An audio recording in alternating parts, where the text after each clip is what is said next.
La historia del Arca de Noé casi todo el mundo la conoce, ¿verdad? Un diluvio gigantesco, un hombre justo, un barco lleno de animales.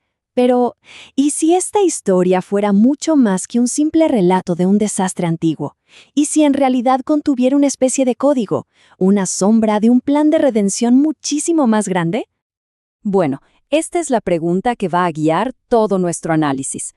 Vamos a explorar juntos cómo cada elemento de esta historia tan antigua puede ser visto como una pista, como una prefiguración de un plan de salvación que abarca todo. Para entender la solución, primero tenemos que entender bien la magnitud del problema. Así que vamos a sumergirnos en cómo era el mundo en ese entonces. Un estado que, según el relato, hizo necesario un juicio tan drástico.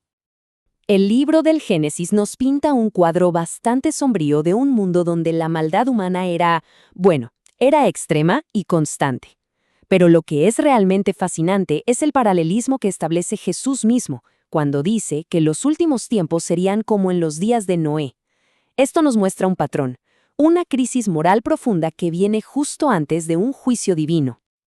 Pero, justo en medio de toda esa oscuridad, de esa crisis, surge una palabra clave que cambia por completo la narrativa. Pasamos del problema del juicio al primer paso en este patrón de redención, la gracia. Y esto, miren, es crucial. Muchísimo antes de lo que normalmente asociamos con el Nuevo Testamento, ya aparece el concepto de la gracia.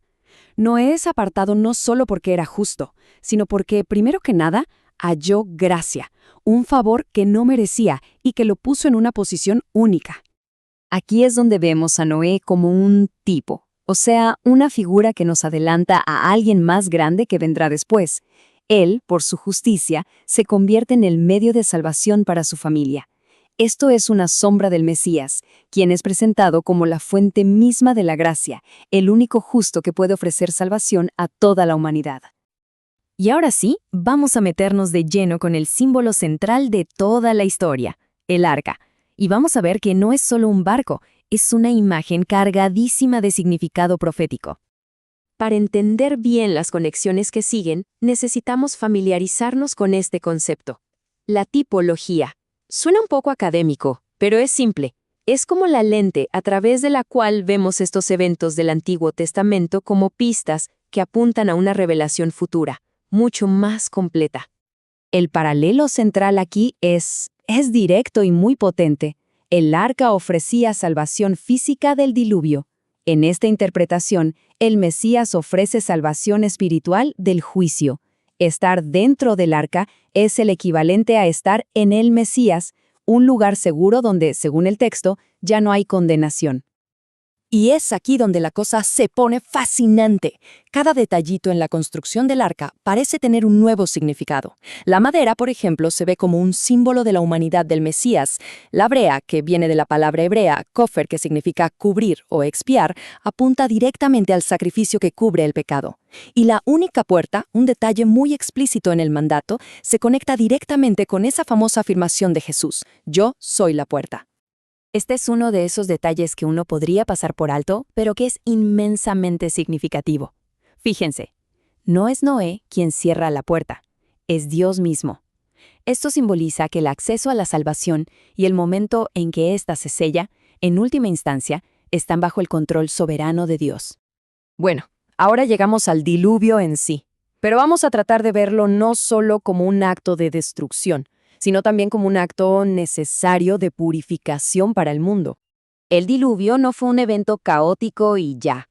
El relato lo presenta como un proceso muy estructurado. Empieza con una ruptura, le sigue un periodo de prueba de 40 días, luego un tiempo donde las aguas lo dominan todo, y finalmente un punto de quiebre cuando Dios interviene para empezar la restauración. El punto crucial aquí es el número 40. En la Biblia, los números rara vez son arbitrarios. El 40 aparece una y otra vez para marcar periodos de prueba y de transición. Esto conecta la experiencia de Noé en el arca directamente con la prueba del Mesías en el desierto, justo antes de empezar su ministerio. En medio del juicio, cuando todo parece completamente perdido, esta frase marca el gran giro en la historia. Es un momento de esperanza que subraya una idea central.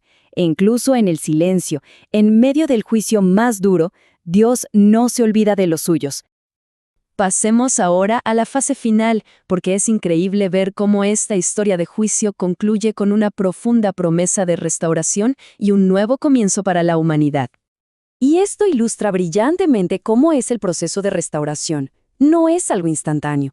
Empieza con el descanso, después de la tormenta, seguido por una señal de esperanza.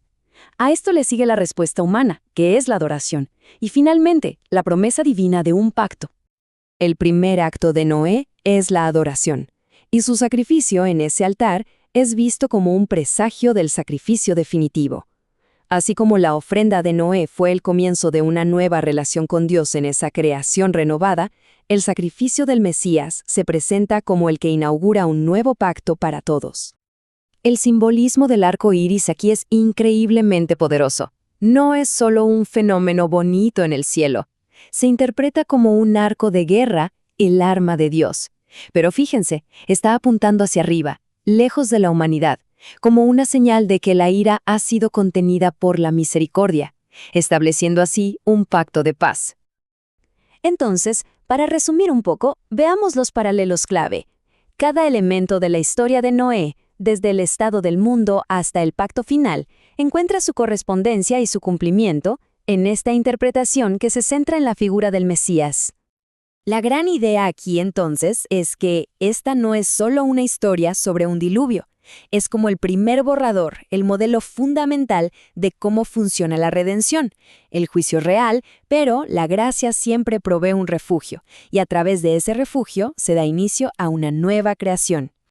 Y así, este relato tan ambiguo nos deja con una pregunta que viaja a través del tiempo y nos interpela directamente. Si esta historia es un mapa de la salvación, nos obliga a pensar en su aplicación personal, en nuestro presente.